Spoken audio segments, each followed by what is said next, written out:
So we are on the verge of a catastrophic, spectacular Chinese collapse. Chinese history is rich with examples of how it all falls apart in a short period of time. If I were a betting man, I think that the two most vulnerable parts of the international system right now are energy transport and food production. About 80% of the calories that humans produce are produced with at least one imported input, whether it's pesticide, fertilizer, fuel, tractors, whatever. And with the Chinese, it's more like 90%. 90% is imported. Yeah. Well, no, not their food is imported. The inputs. The input strain. And 90% of the calories they produce are dependent upon a foreign support system. In the United States, it's less than 10. We produce most of what we need locally, and most of the rest comes from Canada. But you interrupt the food supply chain in any meaningful way, and China is only one of a host of countries that has some very real problems. Now, China faces the biggest one in absolute terms because of the size of their population. But with the Russians having their problems, the Russian space is the world's largest single supplier of fertilizer of all types. So we are already knee-deep in a fertilizer crisis globally. And we're seeing industrial accidents in the Russian space that are so big you can see them from orbit, because, a lot of petroleum stuff explodes if it doesn't go right.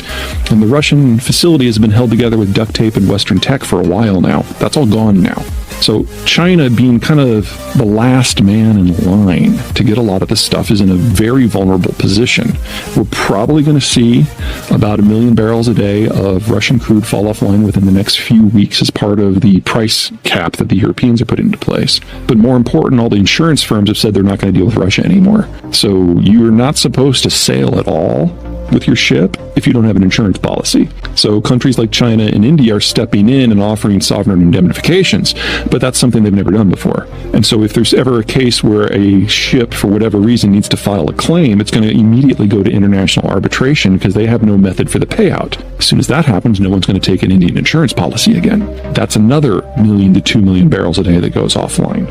And then all the crude that the Chinese get from eastern Siberia is from fields that the Russians never developed themselves. That was all BP. BP's gone.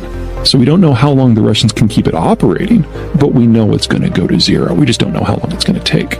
And the Chinese are the last in line for all of this stuff. And if you have a food or an energy crisis, or God forbid, both at the same time, on top of a health crisis, on top of government incompetence, there is no way a central government holds together in that sort of environment. Like I said, Chinese history is rich with ways that can all fall apart. Oftentimes it's based on having this hyper-centralization and an incompetent leader, or incompetent leader cadre, maybe is a better way to phrase that. But how it usually goes is that the North kind of falls in on itself. It falls into famine. It falls into tyranny. You get hundreds of millions of people suffering from malnutrition and then ultimately dying. The coast goes one way. The interior kind of breaks off and shatters. And then the cities of the coast in the south, your Shanghai, your Fujian, your Guangzhou, your Hong Kong, they basically become independent city-states and integrate with foreign powers primarily in order to get food. And if you look back at the last 14 centuries, for almost that entire period until 1945, the city-states have been dependent upon foreigners to keep themselves alive.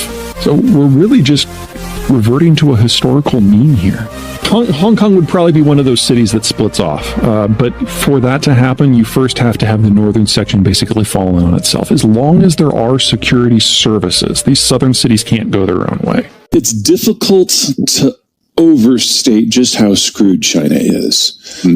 If you back up to before COVID, they were the most exposed country in the world in terms of energy and food security. They get their stuff from at least a half a continent away, typically more than a continent away, and they are utterly dependent upon the U.S. Navy to keep the trade lanes open in order to access some of those materials, and then they're utterly dependent upon the Americans keeping their market open to sell their end product to. So every stage of the Chinese economic model is dependent not simply on American quiescence, but America actually empowering the Chinese system to succeed.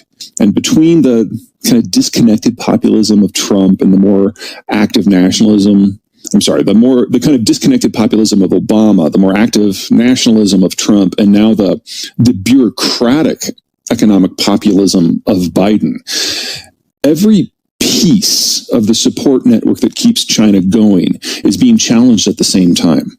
At the same time that the Biden administration has killed their tech sector, at the same time that they've become completely dependent on Russian energy, which, whether it's coming from the West or the East, is at its peak and can only go down from here because the technical workers that are necessary to keep it going are no longer there. At the same time, their demographics have collapsed, with even the Chinese now admitting that they overcounted their population by 100 million people aged 40 and under.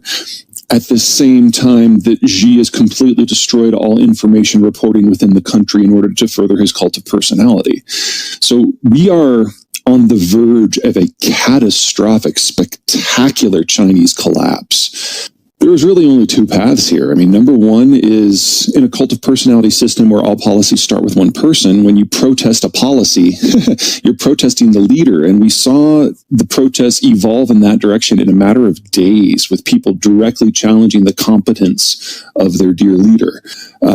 If that is allowed to spin out of control, that tears the entire system down. And China has collapsed a number of times in the past because of that sort of popular uprising.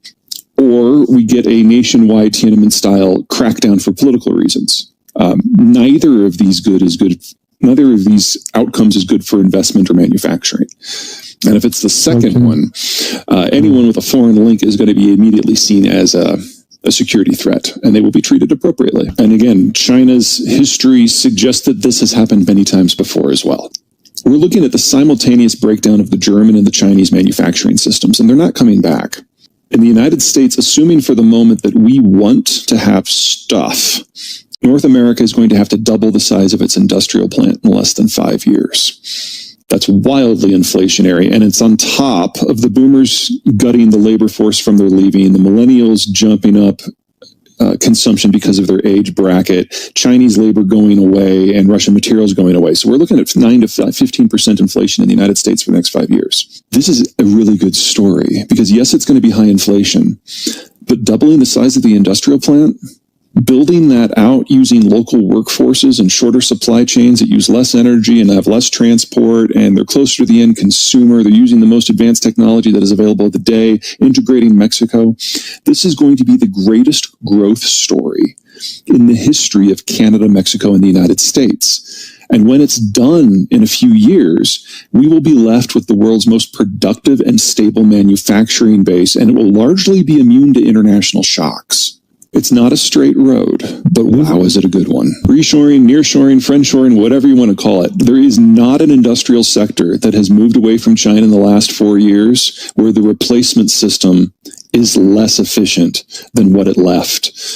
The Chinese have aged out. Their labor costs have gone up by a factor of 15 since the year 2000. They are not economically competitive in anything. And the only reason we still think of China as a manufacturing superpower is because of the admittedly large sunk cost of the investment to this point. But it's all going to be lost anyway, and it's almost all going to be lost in the next 3 years.